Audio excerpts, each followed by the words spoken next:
Olá, eu sou o Marco Aurélio Tarlá e começa agora mais um programa Transparência.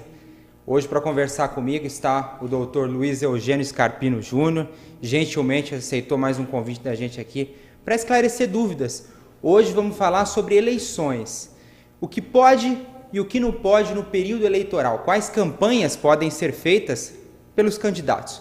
Tudo bem, doutor Luiz Eugênio? Queria que o senhor se apresentasse aí para o pessoal. Obrigado, Marco Aurélio. Obrigado aos telespectadores da TV Câmara e todos aqueles que estejam assistindo aqui essa matéria, esse programa, que é sempre um prazer aqui retornar aqui com vocês para conversar sobre isso. Bom, eu sou advogado, sou professor universitário e especialista em direito eleitoral, no qual eu fiz uma especialização e um mestrado nesta área e atualmente também sou coordenador da Comissão de Direito Eleitoral da 12ª Subseção, além de membro efetivo na comissão da OAB de Direito Eleitoral, na OAB do Estado de São Paulo também. Então essa é um pouco da minha experiência, além da atuação profissional em consultorias e mesmo com candidatos na seara eleitoral, e estou aqui à disposição para tentar tirar algumas dúvidas que eventualmente eu saiba e a gente consiga esclarecer ao cidadão do que está acontecendo. Ok, doutor. E para começar, existe algum tipo de crime vinculado ao direito eleitoral, à questão eleitoral? Olha, existem várias figuras penais específicas para o direito eleitoral. Eu posso até citar algumas que não são específicas, mas que ganham um contorno todo especial na época eleitoral. Por exemplo, é considerado crime eleitoral a calúnia, injúria e difamação no período eleitoral ligada à propaganda. Isso tudo é um ato possível de ser processado criminalmente, aí não na esfera do direito penal, na justiça comum, mas sim na justiça criminal eleitoral, o próprio juiz eleitoral que vai processar isso. Além de inúmeras outras condutas, como, por exemplo, arregimentar eleitores, levar esses eleitores, transportar ilegalmente no dia da eleição, fazer propaganda de boca de urna, isso é considerado também crime eleitoral. Compra de voto, ou seja, oferecer alguma coisa, um benefício para o eleitor em troca de benefício para o candidato, prometendo o voto, isso é considerado também crime eleitoral, tanto para quem oferece quanto como para quem aceita.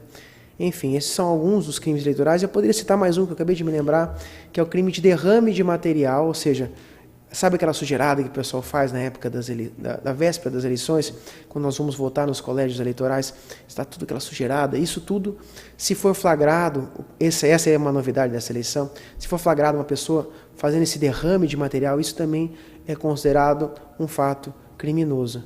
Quisera eu que não precisasse nem as pessoas tivessem bom senso de não fazer isso. Entretanto, o sujão estará sujeito a sofrer um processo criminal por conta desse derrame de material.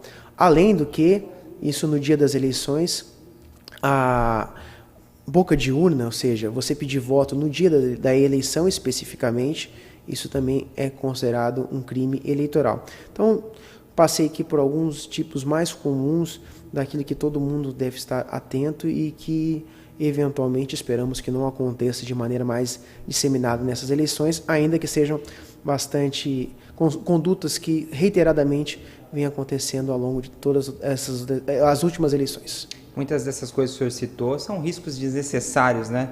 Que o candidato muitas vezes corre e também a própria pessoa que está trabalhando para ele, né?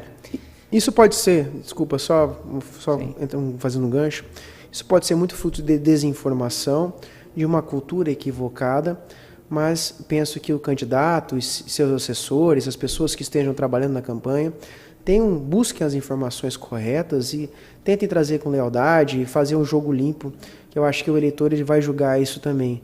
O jogo limpo, aquele que consegue cumprir as regras, isso é muito importante no período eleitoral. Não é só ter boas propostas, ter bons ideários, ter boas relações. Ele precisa também fazer uma campanha limpa e penso que o eleitor deva olhar essas questões para decidir o seu voto.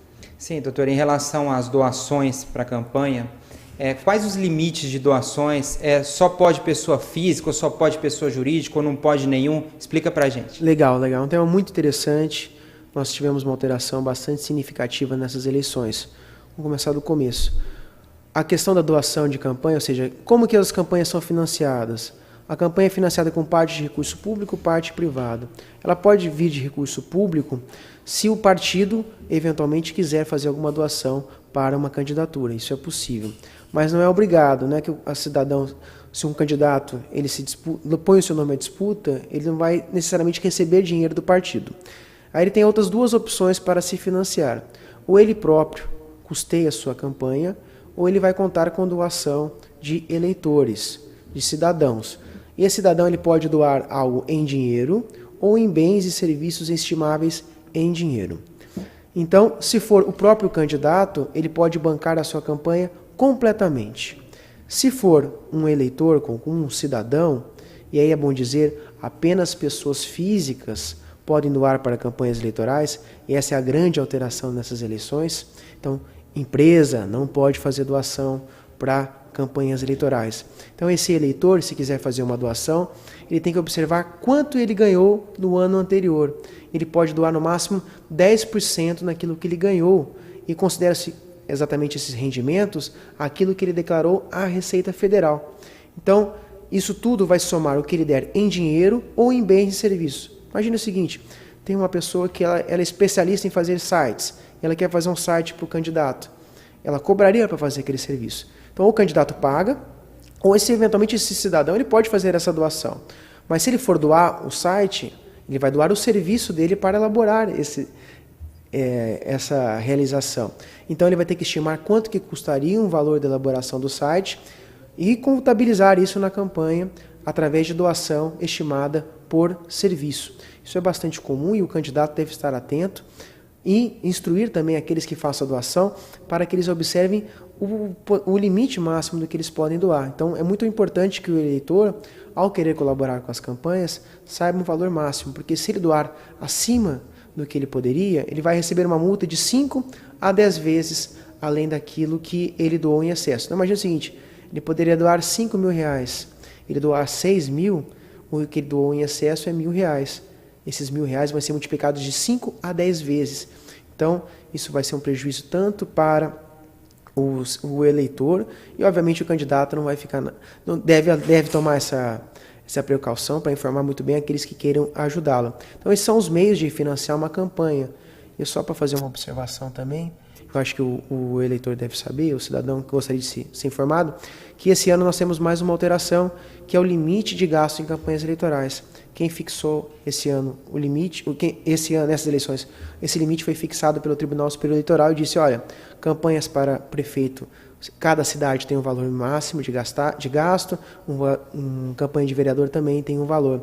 Então, mesmo que o candidato tenha um potencial de arrecadação muito forte, ele vai ter que se sujeitar a este limite, sendo que, obviamente, ele vai ter que ir atrás para arrumar esse dinheiro, para se viabilizar, para fazer o seu santinho, para participar na campanha, para contratar, eventualmente, cabos eleitorais. Mas, então, são essas as principais questões em que tanto o candidato quanto o cidadão deve tomar cuidado. Sim, outra coisa que se fala muito em período eleitoral, né, é a questão da compra e venda de votos, né? Muito se fala, tá vendendo voto, fulano comprou o voto. Que é isso, na verdade? E a pessoa que participar disso, ela está sujeita apenas no direito criminal? Sim, sim. É uma conduta bastante terrível do ponto de vista de influenciar a normalidade e legitimidade das eleições, porque nós esperamos que os candidatos sejam eleitos em razão de boas propostas, em razão de ter um bom ideário para a comunidade. Então, o que é a compra de voto? É qualquer tipo de oferta de bem, serviço, algo em dinheiro ou promessa futura. Por exemplo, você vota em mim e eu te dou uma cesta básica. Ou, estou te entregando aqui um saco de cimento e lembra do meu número. E aí vai junto com o saco de cimento o santinho. Isso tudo é uma conduta que afeta a normalidade do período eleitoral, porque nós queremos que todo mundo dispute em igualdade de condições. Tanto que, já algumas eleições, existe até a proibição de doação de brindes, de pequenos regalos, como, por exemplo, um chaveiro, uma camiseta, um boné, algo que, para um tipo de eleitor, isso não influenciaria em nada. Talvez quem tenha um bom emprego, um carro, enfim, uma boa condição socioeconômica, isso não influenciaria em nada.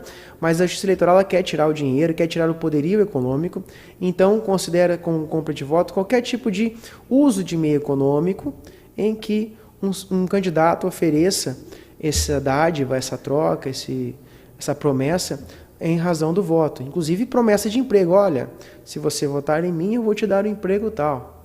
Isso é também considerado como compra de voto. Então, tanto pode ser punido na seara do direito penal eleitoral o candidato que oferece esse tipo de promessa, tanto o eleitor que aceitar. Eles podem ser processados. Se for o candidato e ele ganhar a eleição, ele pode perder o cargo dele.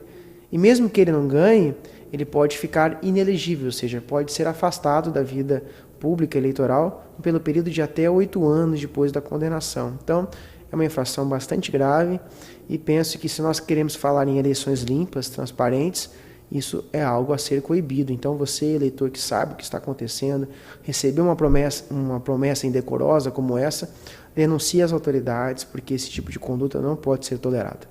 Sim, não raro na história da política brasileira a gente viu showmícios, né? Não só comícios, mas também showmício, que é aquele que tem dupla sertaneja junto, é mais um espetáculo do que qualquer outra coisa. Isso hoje ainda é permitido, doutor?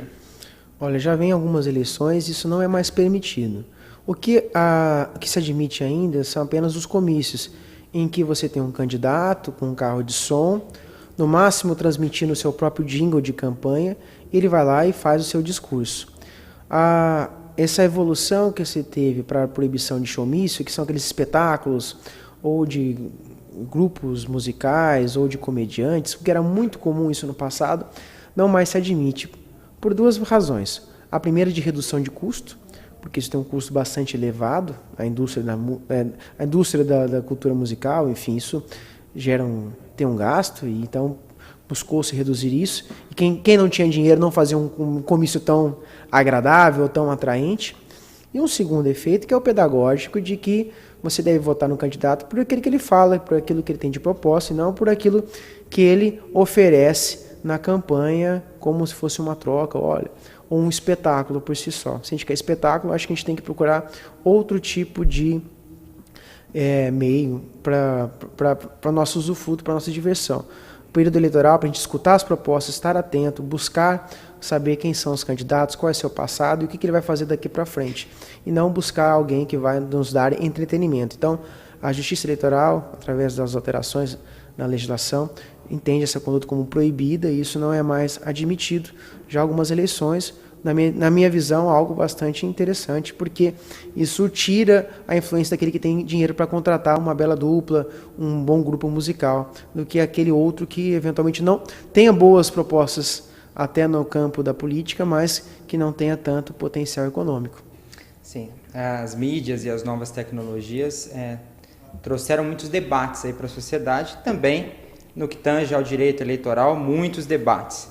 Hoje é muito comum você abrir o Facebook e ver lá a propaganda de um candidato. Facebook, e-mail, YouTube, como que funciona isso, doutor? Quais são os limites dessa atuação do candidato? Legal, muito boa pergunta. Hoje é cada vez mais utilizada as redes sociais, a internet, os blogs, e-mails, enfim, agora grupos de comunicação instantânea, seja no celular, seja em redes sociais a ela ligadas. Então, é permitida a propaganda em internet. Primeiro pressuposto, a propaganda sempre deve ser identificada, deve ser feita por uma pessoa essa física.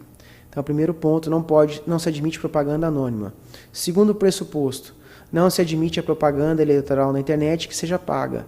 Ela apenas pode ser feita de maneira gratuita.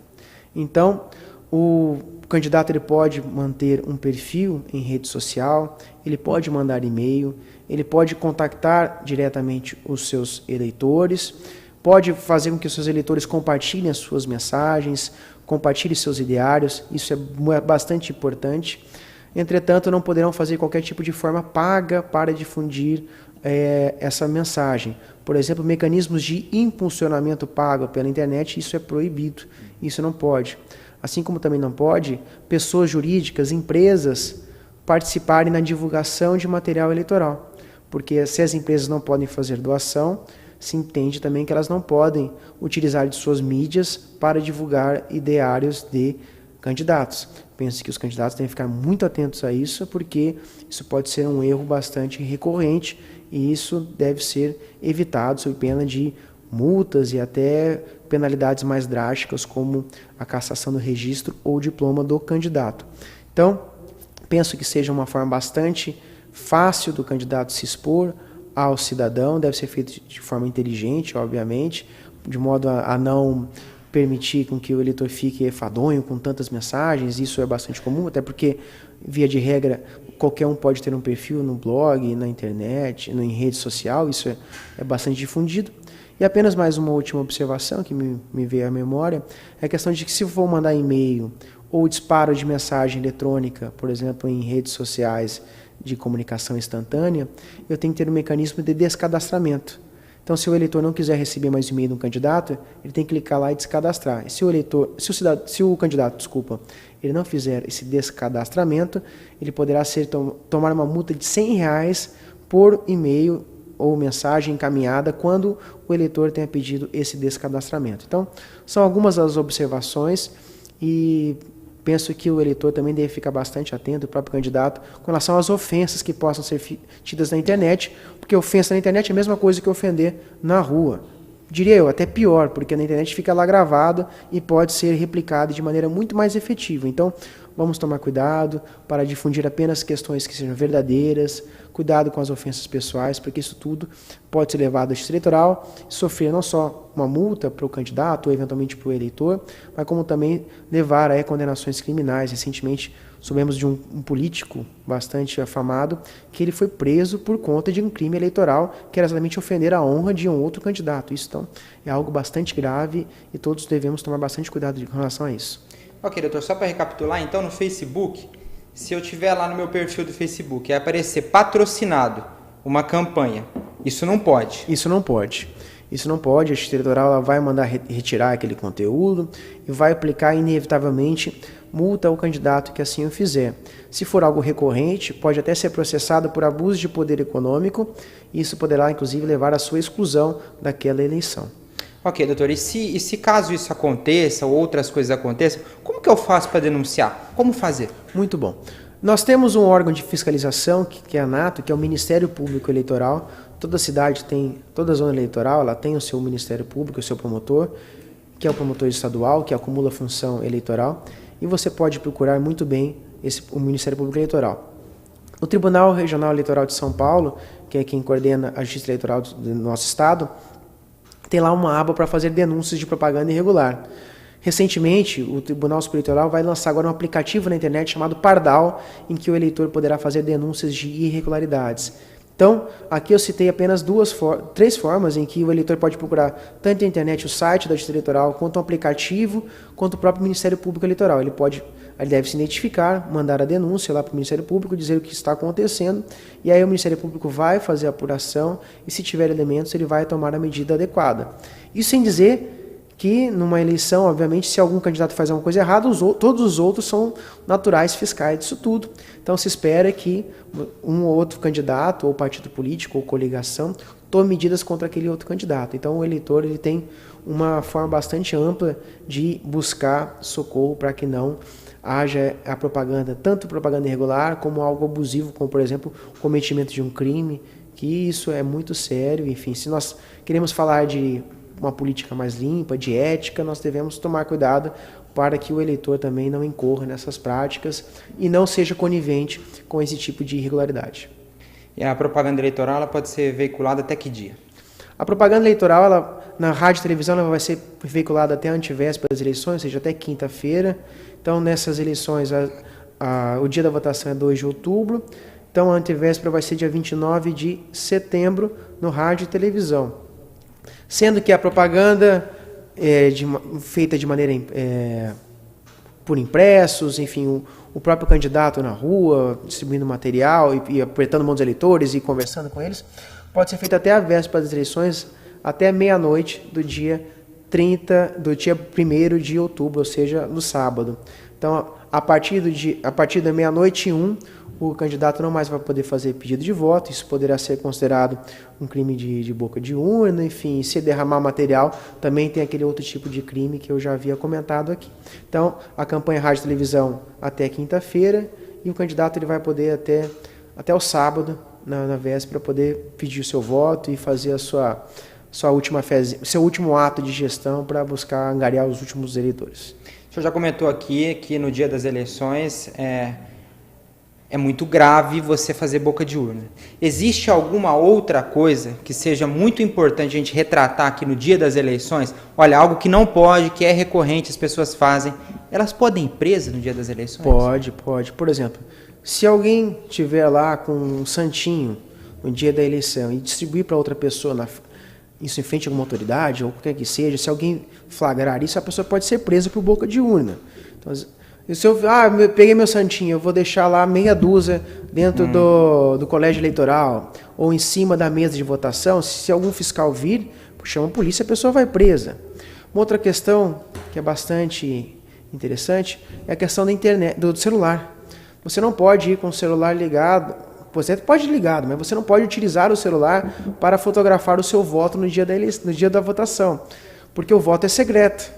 Se você tira foto, você quer devassar o sigilo do seu voto. Isso até poderia ser feito com um meio de um candidato, por exemplo, buscar e falar assim, olha, eu vou te pagar aquele dinheiro se você votar em mim. Aí o cidadão vai lá, vota e tira foto. Isso, obviamente, é algo que, se flagrado, além de eventualmente ser processado por crime eleitoral, por compra de voto, que o eleitor e o candidato podem ser processados, mas é uma conduta também ilegal, em que a Justiça Eleitoral fala que o eleitor não pode levar a cabine de votação o celular ligado para que ele possa tirar foto, enfim. Então, o tal da selfie aí fica para o lado de fora, pelo amor de Deus, não façam isso, que vocês poderão ter problema com a Justiça Eleitoral. Penso que são as principais infrações, além de tomar cuidado ali para não... questões de brigas, de disputas, naquele momento da votação, no dia 2 de outubro, o eleitor deve ir de maneira bastante calma, os seus cabos eleitorais devem ficar na expectativa, atuar na fiscalização para não aconteça entreveros, para não aconteça violações à legislação, enfim. Mas tudo isso deve ter feito de uma maneira bastante parcimoniosa, porque no dia da eleição é o dia em que então o eleitor deve ser o protagonista e não o candidato. E aí a gente tem que esperar, o candidato tem que esperar a soberania do voto para que então, após a apuração, isso deve ser bastante rápido, porque agora nossa justiça já vem há alguns anos, ela é informatizada, o resultado deva sair antes das 10 horas da noite, com certeza, então vamos saber quem vão ser o nosso próximo prefeito, vice-prefeito e os nossos vereadores da nossa cidade. Nos lugares de uso comum, por exemplo, eu vou lá na mercearia da esquina, pode haver ali panfletos de um candidato? Não pode. Em bens de uso comum, isso já é uma proibição, vem de bastante tempo, em que eu não posso fazer propaganda. Então, eu não posso deixar um material em uma mercearia. Não posso pendurar, por exemplo, um colante, pregar um colante dentro de um estabelecimento comercial, um estacionamento. Poderia apenas fazê-lo em um imóvel particular, e isso considerando o do próprio eleitor ou de algum apoiador. Em locais como Ribeirão Preto, temos algumas proibições específicas, e inclusive se discute se é possível ou não uma lei municipal restringir esse tipo de propaganda. Mas, em tese, por exemplo, outras cidades que não Ribeirão Preto, que há essa discussão se pode ou não pode, diria que a única forma de propaganda, por exemplo, para essa exposição, seria em pregar, por exemplo, um papel ou um colante de até meio metro quadrado em bens particulares. Fora isso, em bens particulares, eu posso fazer, obviamente, a distribuição de materiais impressos, o que eu não posso fazer em bens de uso comum. Por exemplo, não poderia ir a uma igreja e distribuir ali dentro o material. Teria que ficar do lado de fora da igreja para poder fazer essa distribuição, sendo que se eu fizer ali dentro, em ambiente fechado, que é de uso comum, a Justiça Eleitoral assim considera, isso pode ser tido como uma conduta ilegal e, eventualmente, com uma ordem da Justiça para ser retirado e até multa mesmo. Sim, uma última pergunta, doutor. As condutas dos agentes públicos. Porque muitas pessoas se utilizam aí dos serviços públicos, então é importante a gente fazer um panorama geral, como deve se comportar um funcionário público neste período. Legal. O funcionário público ele pode, eventualmente, disputar uma eleição, mas para que ele dispute a eleição, ele tinha que se afastar de 6, 4 ou 3 meses antes do período eleitoral. É natural, em qualquer ambiente público, que os funcionários tenham preferências políticas e, eventualmente, até queiram fazer aí o uso da sua expressão de cidadão para pedir voto. Isso é possível. O que eu não posso fazer é o servidor público, em horário de trabalho, usar do expediente da máquina do poder público. Por exemplo, vou pegar o papel da prefeitura em rodar material do candidato, ou usar o e-mail oficial do órgão público para transmitir uma propaganda do meu candidato. Também não posso, no meio do meu expediente, sair ali para sair distribuindo o panfleto daquele candidato do meu coração. Isso não obsta, em momentos de folga do próprio servidor público, que ele expressa a sua vontade de cidadão, ele vai à noite lá, distribui sua preferência na sua rede social, isso é perfeitamente factível. Ou ele vai mesmo na rua distribuir papel, mas, ou seja, fora do período em que ele estiver trabalhando. Então, obviamente, a Justiça Eleitoral vai estar muito atenta, inclusive em alguns expedientes que o determinado gestor público possa dar férias maciças para servidores públicos trabalharem nesse período. Isso pode ser encarado pela Justiça como um uso abusivo do poder político. Mas são condutas que, na minha visão, não são tão comuns. Entretanto, o cidadão e o próprio servidor público devem ficar atentos, porque, além de infração eleitoral, eles podem ser processados com a perda do cargo e até mesmo por atos de improbidade administrativa. Recentemente tivemos a decisão da Justiça em que demitiu uma servidora pública que tinha se licenciado por motivo de saúde e, nesse ínterim da licença, ela trabalhou por um candidato. Então, se ela está licenciada por motivo de saúde, ela não pode fazer nada. Muito menos ela poderia ser uma franco-atiradora de uma campanha eleitoral. Isso já temos precedentes, então o servidor público deve ter a responsabilidade para não misturar aquilo que é do povo daquilo que é dele. O que é dele deve fazer nos seus horários particulares, final de semana, depois do expediente. Durante, muita calma nessa hora, senão você pode se prejudicar e prejudicar o seu candidato do coração também. O Dr. Luiz Scarpino escreveu recentemente um livro que retratou aí a situação da Lava Jato, também o juiz Sérgio Moro. Nesse livro o senhor abordou muito o tema corrupção. Queria que o senhor deixasse aí uma mensagem para as pessoas, para o eleitor, sobre como ela deve se comportar, sobre a sua perspectiva para as eleições e para o futuro aí do nosso país. Legal, obrigado pela oportunidade. Então, eu tive a oportunidade de escrever o livro Sérgio Moro, O Homem e o Juiz do Brasil, em que eu conto a Lava Jato, o Moro e tudo isso que está acontecendo aqui. E faço um alerta na parte final do livro, em que eu digo, não adianta a gente acreditar que nosso Brasil vai ser melhor por conta apenas da atuação de um juiz, de um Ministério Público bem equipado, da Polícia Federal fiscalizando e de punições rigorosas. Nós precisamos muito mais do que a atuação enérgica da Justiça. Precisamos do povo ser proativo, fiscalizar, acompanhar diuturnamente o que está acontecendo. E, inclusive, o combate à corrupção se começa na própria conduta do cidadão, em que o cidadão deixar de tolerar atos de pequena corrupção, como, por exemplo, aceitar uma cesta básica em troca de voto. Isso é corrupção. Aceitar dádivas para vender o exercício da sua cidadania.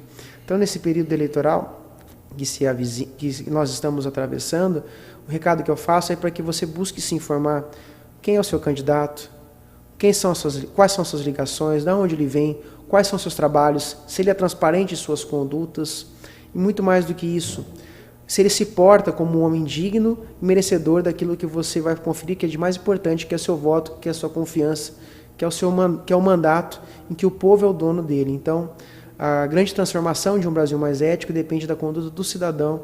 E esse é o recado que eu queria passar para todos aqueles que estejam nos assistindo, e agradeço a oportunidade de estar aqui com você. Ok, nós que agradecemos a presença do senhor por ter aceitado o nosso convite. Obrigado. E nós ficamos por aqui. Você também ajude a fiscalizar os candidatos. Vamos lutar por um Brasil melhor. Nós merecemos. Forte abraço. Tchau, tchau.